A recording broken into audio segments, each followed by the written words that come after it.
It's 3:30 a.m. on a humid Tuesday morning, the kind of hour where most of the city is tucked in tight, drifting in dreams, completely unaware of the sinister events taking place right under their noses. The 24/7 convenience store on the corner of Maple and 5th has always been a safe haven for late-night snackers, tired truckers, and those who need an emergency gallon of milk. But what goes down here after hours is anything but routine. Inside, the neon lights flicker faintly as if to warn the employees working the graveyard shift that something's not right. If they only knew how real that warning was. The store, a cramped and poorly lit convenience mart, has been seeing a strange pattern lately. Employees who clock in for the night shift don't clock out. No one notices at first. It's the middle of the night, after all, and the store is mostly empty. A few regulars come in, grab their coffee, maybe chat with the cashier, but no one really keeps track of the faces behind the counter. But when the first disappearance happens, it shakes the small community to its core. Meet Eric, a 24-year-old who's been working at the Maple Street Mart for a year now. He's a quiet guy, keeps to himself, doesn't like the spotlight. He's got a reputation as a solid worker, dependable even in the dead of night. If you ask him, he'll tell you he's just trying to make ends meet while he saves up to go back to school. But Eric isn't the type to rock the boat, and lately, that's been a problem. Then there's Mia, his coworker. Mia's sharp, too sharp for her own good sometimes. She's the kind of person who notices every little thing, even the things most people would let slip. And lately she's noticed a pattern. The night shifts have been getting weirder. Employees coming in, staying for hours, then disappearing without a trace. It starts to mess with her head, but she doesn't want to jump to conclusions. Then there's Ben, the regular who's been coming in for years. He's a trucker, always passing through on long hauls, grabbing a coffee to stay awake. He's not one to stir up trouble, but when his brother, Steve, goes missing on his night shift, Ben gets suspicious. He starts digging, trying to make sense of the strange events happening at the store. And then, of course, there's the store manager, Rachel. She's the one everyone thinks of as the boss. But recently, even she seems a little off. She's the one who checks in on the graveyard shift, but she's been acting strange lately, skipping days, canceling shifts, and always insisting everything is fine. But is it? Rachel's secrets run deep, and as we dig deeper into the story, we'll find out just how much she's hiding. One night, things take a turn for the worse.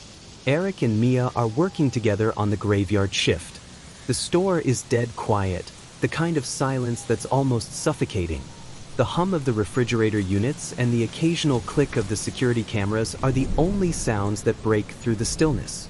Around 2:45 a.m., Eric goes into the back to grab some stock. When he comes back out, Mia's gone. It's not like her to leave without saying anything. He checks the security footage, and there she is, standing behind the counter one moment, then disappearing into the back storage area without a sound.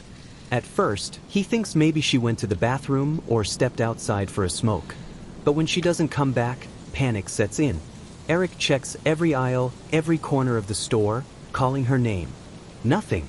He calls Rachel, who tells him to calm down, and that Mia is probably just taking a break. But Eric's gut tells him that something is off. Mia wouldn't just disappear without a word. She's smart, reliable, there's no way she'd just vanish.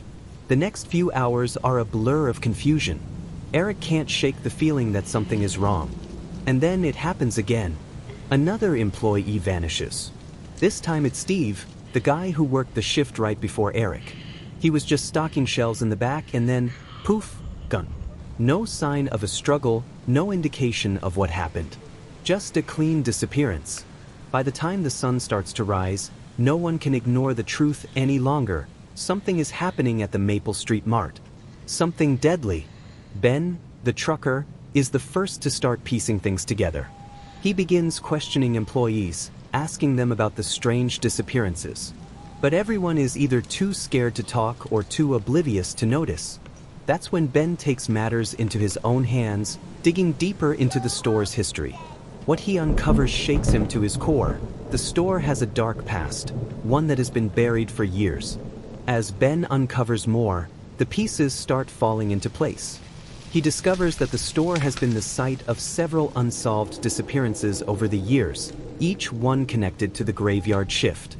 But the store's management has always swept it under the rug, convincing the police that it's just coincidence or people leaving without telling anyone. But Ben's not buying it. He's determined to uncover the truth, no matter the cost. As the tension mounts, Ben's investigation leads him to a chilling discovery. Someone, or something, inside the store is behind the disappearances. And it's been happening for much longer than anyone realized. The more he digs, the more he realizes the truth is worse than he ever imagined. The store is cursed, or worse, controlled by a dark force. Ben, now fully invested in unraveling the mystery, starts to take a closer look at the night shift patterns. Something is just too consistent about the disappearances. They always happen when the store is at its quietest, during the graveyard shift.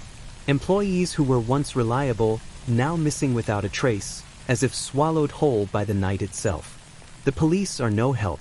They've chalked it up to voluntary disappearances, people leaving town, starting over, or just walking off the job. But Ben knows better. Something sinister is at play.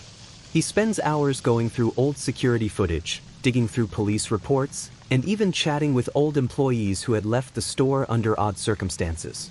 Each one, without fail, hints at something strange but refuses to talk about it openly. "It's the store, man," one of them says nervously, glancing over his shoulder. "There's something wrong there." Ben presses for details, but the ex-employee shuts down, his face turning pale. He mutters, "You're better off walking away from it all, trust me." With every new lead, Ben finds himself spiraling deeper into the mystery. He discovers that the Maple Street Mart was built on the site of an old hotel, one that burned down in the late 1970s under mysterious circumstances. The fire had been ruled as an accident, but rumors swirled about the hotel's owners. Some said they had dealings with shady figures, others whispered of occult rituals and dark forces at work. The more Ben uncovers, the clearer the pattern becomes. The employees who vanish all seem to have one thing in common. They work during the graveyard shift, they've been at the store for a while, and they've all had some sort of connection to the store's history.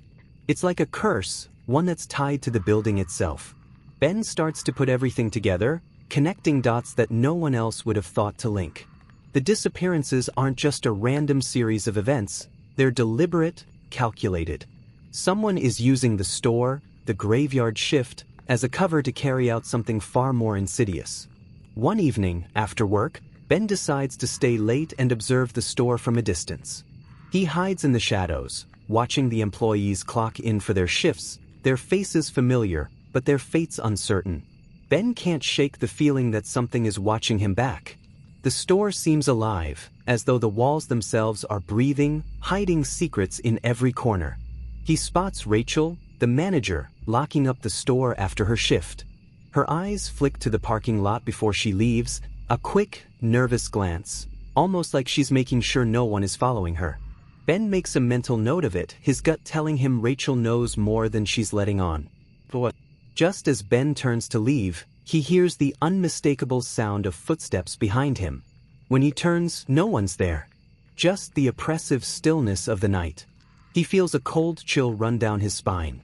"Get it together, Ben," he mutters to himself, but the unease lingers. As the days pass, more and more people go missing. Rachel, always the picture of calm and control, starts to unravel. She's distant, distracted. Her once confident demeanor cracks under the pressure, and Ben knows it's only a matter of time before she slips up. One evening, Ben catches her on the phone in the back office. Her voice is low, urgent, as if she's trying to keep the conversation private. Ben can't make out the words, but he hears something that sends a shockwave through him. "Yes, it's happening tonight. I'll make sure the next one disappears. They'll never know what hit them." Ben's heart races. There's no mistake about it, Rachel is involved. But what is she doing? Who is she working for? And why is she orchestrating these disappearances? Ben waits for the right moment. He needs proof, something undeniable to take to the police. But every step he takes brings him closer to something darker than he ever imagined. Ben decides he can't wait any longer. He has to confront Rachel. This is the only way to get to the truth.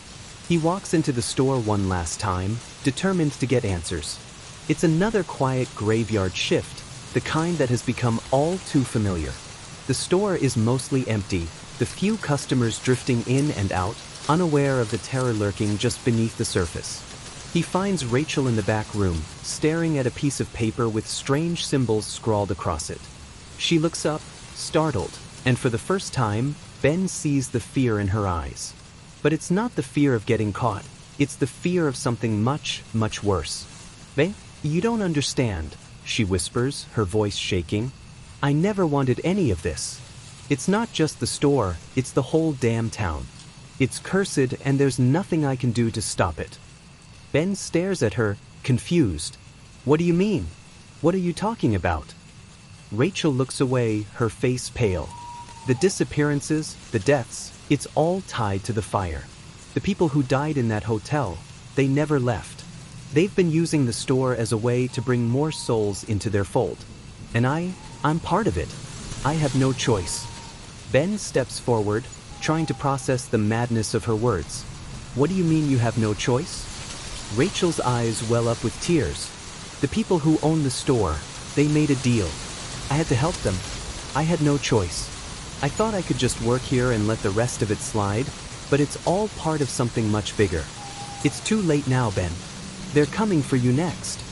Just as Ben is about to demand more answers, the lights flicker. The temperature drops. Something moves in the shadows, something alive. The store goes dark. Ben hears whispers, soft at first, then growing louder, as if 100 voices are converging on him at once. The sound is deafening, overwhelming.